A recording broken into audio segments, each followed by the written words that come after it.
Hello friends, welcome back to my YouTube channel real story.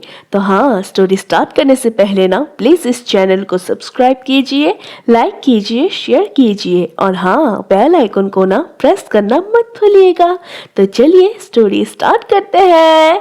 तो आज मैं यीशु की जन्म की कहानी अब सबको सुनाने जा रही हूँ। हजारों साल पहले की बात है। नाज़रेत नामक शहर में मरियम नाम की एक जवान महिला रहती थी। उन दिनों मरियम का यूसुफ नाम की एक आदमी से प्रेम था। एक रात जब मरियम सो रही थी तो ईश्वर ने उसके सपने में गैब्रियल नाम की एक स्वर्गदूत को भेजा। उसने मरियम को बताया कि वो जल्द ही एक पवित्र आत्मा वाली पुत्र को जन्म देगी, जिसका नाम उसे यीशु रखना होगा। जब ये बात मरियम ने अपने साथी यूसुफ को बताया तो बदनाम की डर से उस खबर को सुनते ही यूसुफ ने मरियम से अलग होने का फैसला कर लिया। ये जानकर ईश्वर का वही स्वर्गदूत यूसुफ को उसके सपने में मिला और उससे बताया कि मरियम एक पवित्र आत्मा को जन्म देगी, इसलिए उसे मरियम से शादी करनी ही चाहिए और उसके साथ रहना चाहिए।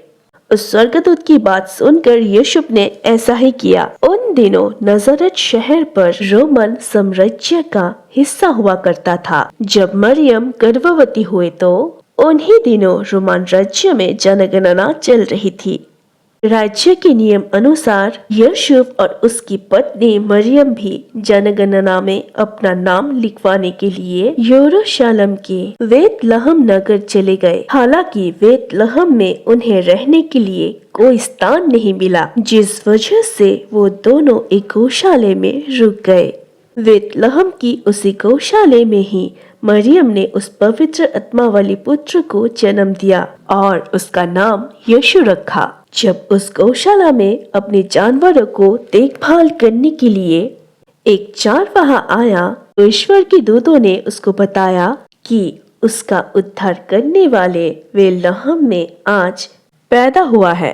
पहले तो उसने इस बात पर यकीन नहीं किया, लेकिन जब उसने गौशाले में मरियम, यूसुफ और यीशु को देखा तो वो हैरान रह गया। यीशु के जन्म के समय आसमानों में एक तेज चमकता हुआ दिखाई भी दिया था। उसे देखकर एक दूर की शहर में रहने वाले 3 ज्योतिषी भी यीशु के जन्म की खबर के समय आ गए थे। वो तीनों उस सितारे के पीछा करते हुए उस गौशाले तक आ गए थे। वहां पहुंचकर उन्होंने प्रभु यीशु को प्रणाम किया। उन्होंने यीशु के परिवार को उपहार दिया और यीशु की पूजा भी की।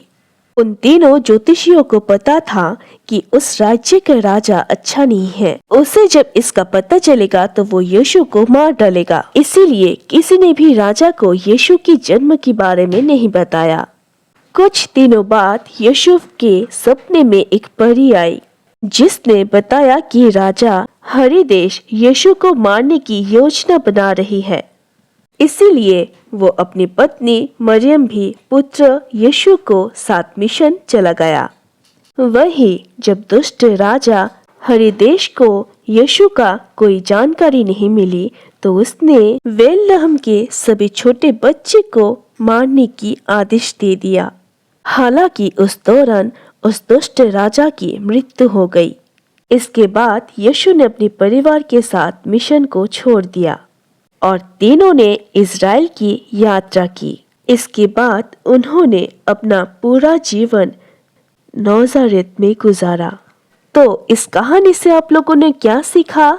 इस कहानियों से हमें ये सीख देती है कि बुरे लोगों का कभी जीत नहीं होती है। बुरे लोगों का विनाश करने के लिए ईश्वर हमेशा किसी न किसी रूप में धरती पर आ ही जाते हैं। ये वीडियो आप सबको कैसा लगा प्लीज मुझे कमेंट में जरूर बोलिएगा और अगर अच्छा लगे तो लाइक, कमेंट, शेयर और हाँ, चैनल को ना सब्सक्राइब करना मत भूलना। तो मिलते हैं अगले वीडियो पे। Bye bye.